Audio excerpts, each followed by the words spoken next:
Bonjour à toutes et à tous. Alors j'espère que vous allez bien. Je vous retrouve pour cette nouvelle lune qui aura lieu le 23 février dans le premier décan des Poissons. Alors j'espère que tout se passe bien. Racontez-moi un petit peu comment vous vivez si vous le souhaitez dans la barre de commentaires ce début d'année.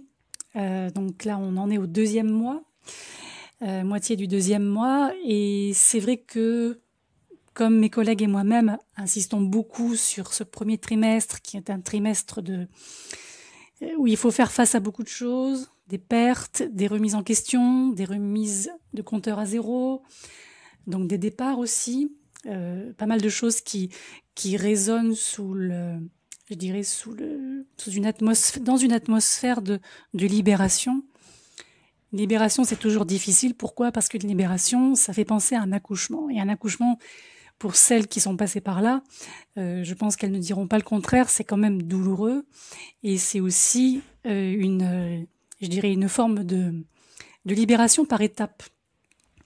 Et là, c'est exactement ce qui se passe en fait depuis plusieurs mois et essentiellement depuis ce début d'année 2020.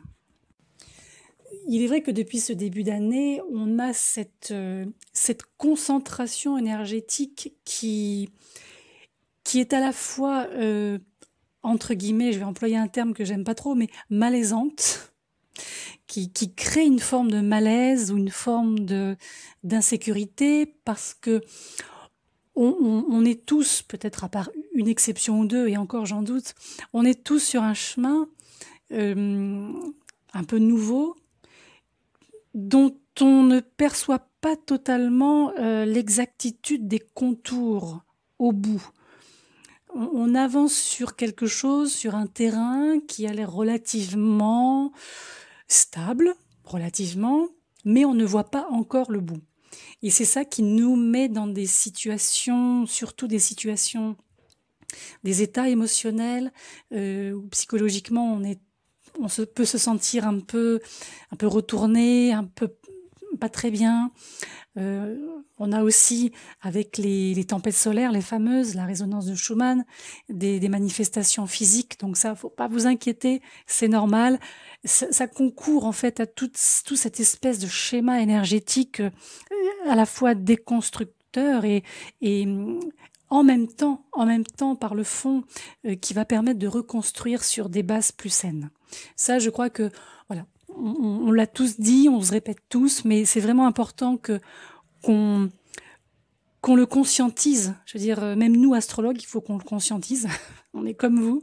Ça n'a rien à voir avec un plan différent. C'est la même maison, voilà, le même territoire.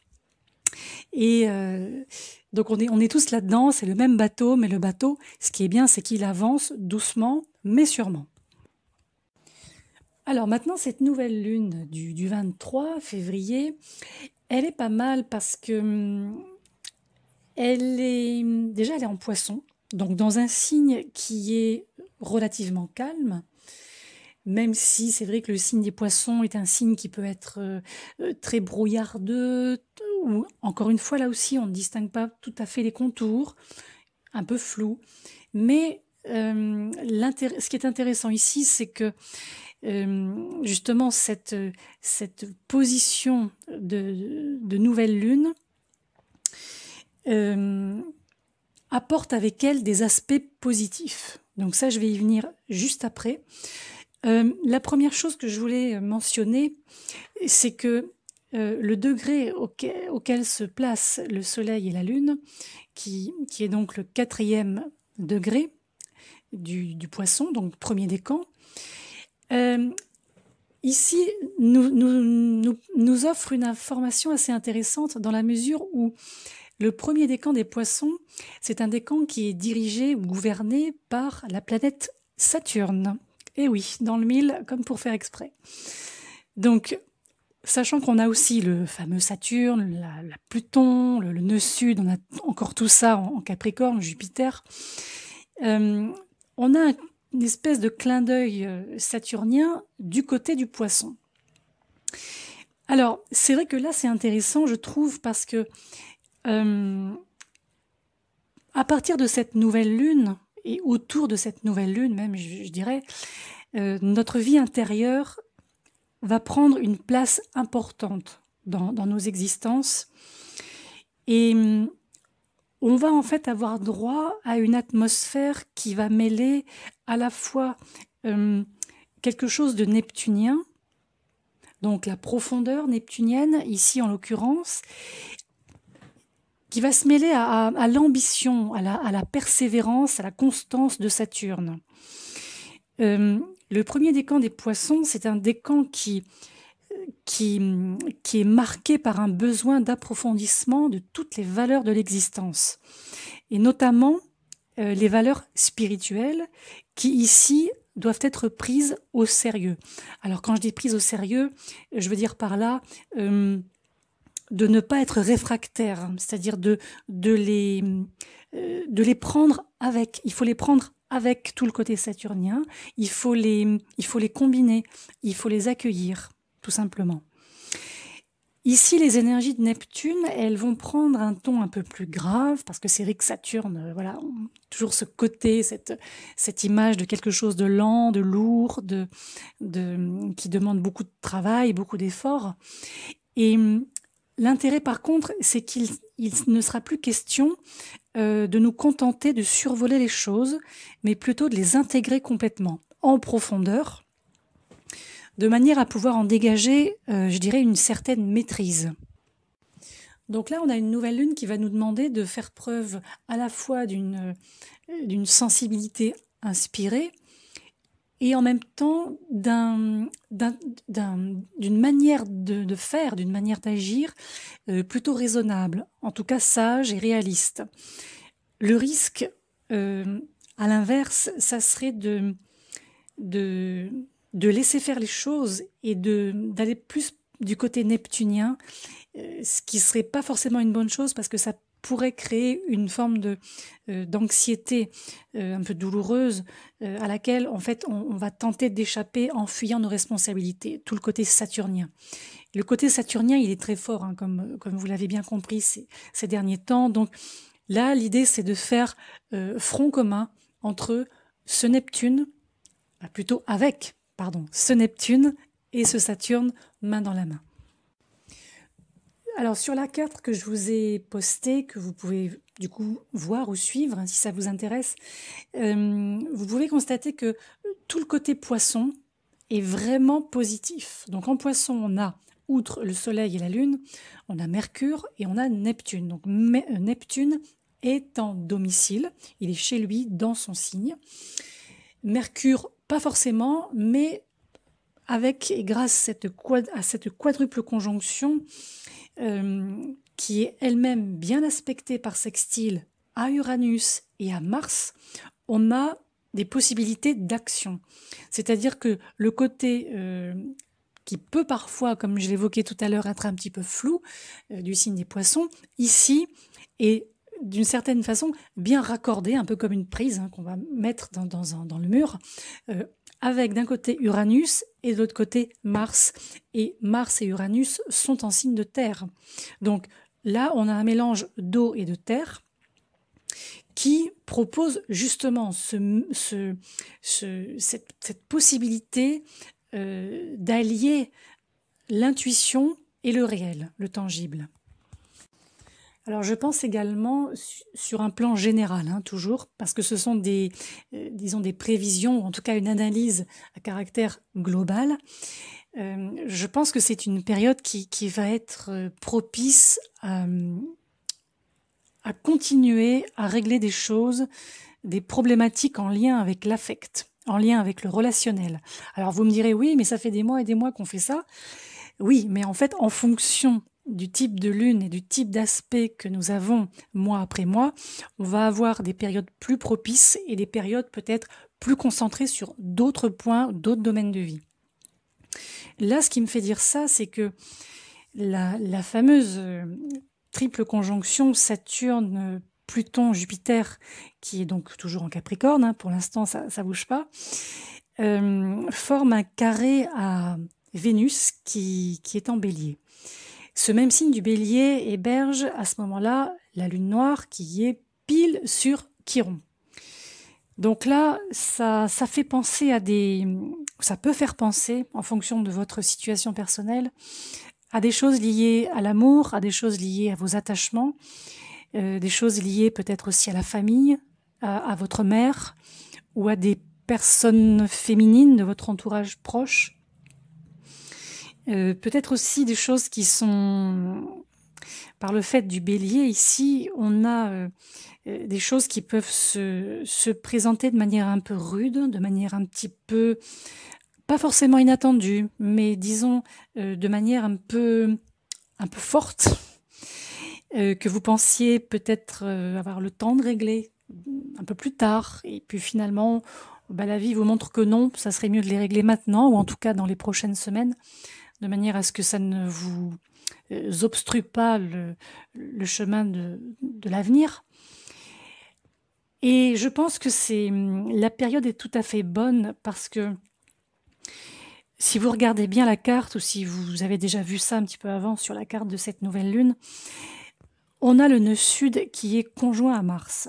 Et ce nœud sud conjoint à Mars est très bien raccordé, comme on l'a vu tout à l'heure, à la quadruple conjonction en Poisson et à Uranus. Donc là, on a des moyens d'action. Ça, c'est clair et net. On peut faire les choses en douceur sans y aller de manière frontale. Le risque, justement, ça serait d'y aller de manière frontale et finalement de transformer peut-être une problématique de cette nature, de nature, encore une fois, relationnelle, affective, peut-être un petit peu émotionnelle aussi. C'est très rattaché, j'ai l'impression, à notre part féminine. Il y a quelque chose j'ai une sensation de part féminine blessée. Peut-être aussi reprendre le contrôle sur notre part féminine, que ce soit nous-mêmes vis-à-vis de nous-mêmes, mais aussi nous-mêmes vis-à-vis des autres, par rapport aux autres, la part féminine. Qu'est-ce que les autres en ont fait de notre part féminine à nous, personnellement? Qu'est-ce que c'est devenu? Qu'est-ce que c'est aujourd'hui, en fait? Il peut y avoir des questions aussi de soumission, de domination. Ça remonte à des vies passées, ça. Si jamais vous êtes encore dans des relations ou des fins de relations, comme on dit, karmiques, un peu toxiques, là, c'est la bonne période aussi pour régler ça. Mais il ne faut pas y aller de manière frontale. Ça vous mènera à rien. Là, au contraire, il faut davantage utiliser l'énergie martienne, qui est bonne, l'énergie uranienne, qui est pas mal aussi, l'énergie mercurienne, donc la discussion, l'échange, l'énergie neptunienne, la compréhension, le fait de peut-être de contourner la difficulté en entrant dans la brèche par une autre voie ou de manière un peu différente. Parce que cette Vénus, elle est pas très bien aspectée sur cette nouvelle lune. Elle est carré Pluton, elle est carré Saturne, elle est carré Jupiter. Donc on a des débordements, il peut y avoir des explosions de colère, il peut y avoir des renoncements, des coups un peu dépressifs, le fait de se sous-estimer parce qu'on vous a peut-être sous-estimé. On a peut-être passé du temps à vous dire que vous étiez nul, que vous étiez moche, que vous étiez ci, que vous étiez ça. Et là, on a une période où, ok, il se peut que ça recommence, il se peut qu'on vous refasse le même coup, mais là, vous avez des atouts, vous avez des armes cette fois-ci. Donc encore une fois, ici, on a un bel équilibre entre le signe du Poisson et le signe du Capricorne. On a 4 planètes en Poisson et on a 4 planètes en Capricorne. Tout ça bien raccordé en sextile, comme tout à l'heure je l'ai dit. Donc le but, c'est de mettre de l'eau dans son vin. C'est de ne pas céder à la tentation, très bélier ici, d'entrer dans ce jeu du carré bélier-capricorne. Parce que là, vous serez perdant. Encore une fois, j'insiste un peu, mais vous serez perdant. C'est pas de manière frontale que vous allez régler les choses. C'est pas de manière frontale que vous allez pouvoir entrer dans quelque chose de nouveau. Ça, c'est important. Là, on a encore une fois, je pense, des résidus affectifs, des résidus émotionnels, du relationnel qui n'a pas été peut-être clôturé ou qui n'est pas encore très clair, qui peut-être qui ravive certaines blessures, certains manques, ce genre de choses à la fois très lune noire et très chiron. Donc il faut juste se méfier de ce petit angle qui est là. Et comme je l'ai dit, je me souviens dans la dernière nouvelle lune, donc la nouvelle lune du mois de janvier, tout ce qui va être de l'ordre de l'idée, de l'intuition, du concept, sont des choses qui doivent se confronter à une forme de concrétisation. Je l'ai évoqué, je crois, aussi j'en suis sûre même, dans l'audio concernant la conjonction Saturne-Pluton, où en fait la passivité n'est pas de mise sur ce premier trimestre. Là, il faut être dans l'action. Alors quand je dis il faut être dans l'action, c'est d'une manière ou d'une autre. C'est pas forcément allez, demain je fais plein de trucs, je me lance dans plein de trucs. Non, non. Être dans l'action, c'est prendre une direction et s'y tenir. Rien que ça, c'est de l'action. Parce que c'est vrai que ce côté neptunien ici, alors certes, on a aussi une idée d'obscurité un peu, de ténébreux, de mystérieux. On est dans l'eau, on nage, et du coup, il peut y avoir un manque d'objectivité dans nos choix d'existence, là, autour de cette nouvelle lune. C'est pour ça qu'il faut raccorder ici aussi ce côté neptunien au côté saturnien. Ça, j'insiste, parce que c'est aussi la manière dont vous allez pouvoir, je dirais, avancer un petit peu, pas à pas, monter d'un cran, monter d'un niveau au fur et à mesure, et vous rendre compte aussi que votre action, elle n'a pas été inutile. Vous direz, je suis partie d'une simple idée, d'une simple intuition, d'une simple envie, et au final, petit à petit, l'oiseau fait son nid. Alors il faut savoir aussi que durant cette période de nouvelle lune, on va avoir un Mercure rétrograde. Mercure rétrograde qui démarre le 17 février et se termine le 10 mars. Bon, c'est pas un Mercure rétrograde qui est très affolant dans la mesure où il est plutôt bien aspecté. On a plutôt une concentration, comme j'ai dit au départ, d'énergie mélangée qui allie l'intellect, Mercure, l'intuition, Neptune, l'émotionnel, la Lune, et le Soleil donc qui montre la direction, qui aussi dénote une forme de lucidité. C'est pas très affolant. C'est vraiment, moi je vous dis, la seule chose qui fait un peu point rouge, d'ailleurs on le voit, c'est un carré, c'est cette Vénus en Bélier qui peut être, qui est propice à des formes de débordement en lien avec des paramètres vénusiens justement. Mais le Mercure rétrograde, alors c'est sûr que si vous avez des gros engagements à mettre en place, si par exemple vous êtes en effet du début du Gémeaux, du début du Sagittaire, premier décan, du début de la Vierge, premier décan aussi, bon, si vous avez l'opportunité de reculer un petit peu la date d'échéance, faites-le. Mais bon, a priori, on n'est pas sur du gros crash causé par un Mercure rétrograde, en tout cas pas cette fois-ci. Et quand je regarde une dernière fois cette Vénus, la manière dont elle est aspectée autour du 23 février, alors je vais plutôt vous le faire en vous posant la question à vous directement.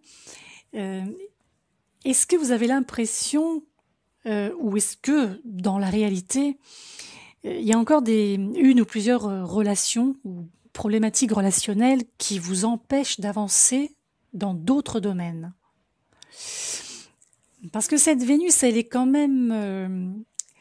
c'est pas une énergie de blocage à la base, Vénus. Vénus, c'est une énergie qui est positive.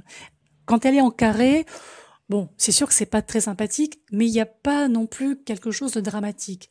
Par contre, là, c'est vrai qu'elle est quand même carrée à cette triple conjonction Jupiter, Pluton, Saturne, tout cet assemblage karmique. Et ça me fait un peu penser à ça. Il y a peut-être du relationnel qui empêche ou qui freine une avancée sur le plan, par exemple, professionnel ou sur le plan, voilà, tout ce qui est concret, le plan peut-être financier, le plan amical, le plan des projets. Vous voyez, des choses qui pourraient être peut-être un peu plus ancrés dans la matière et qui peuvent être peut-être ouais, ralentis par des situations qui sont peut-être davantage, enfin, qui relèvent du vécu émotionnel. Voilà, je pense qu'il peut y avoir de ça, donc n'hésitez pas à nous faire part de votre expérience ou de nous faire un retour dans les commentaires. Ça peut être intéressant pour nous tous. Et d'autant que je viens de regarder rapidement la carte de la pleine lune de début mars qui aura lieu en Vierge.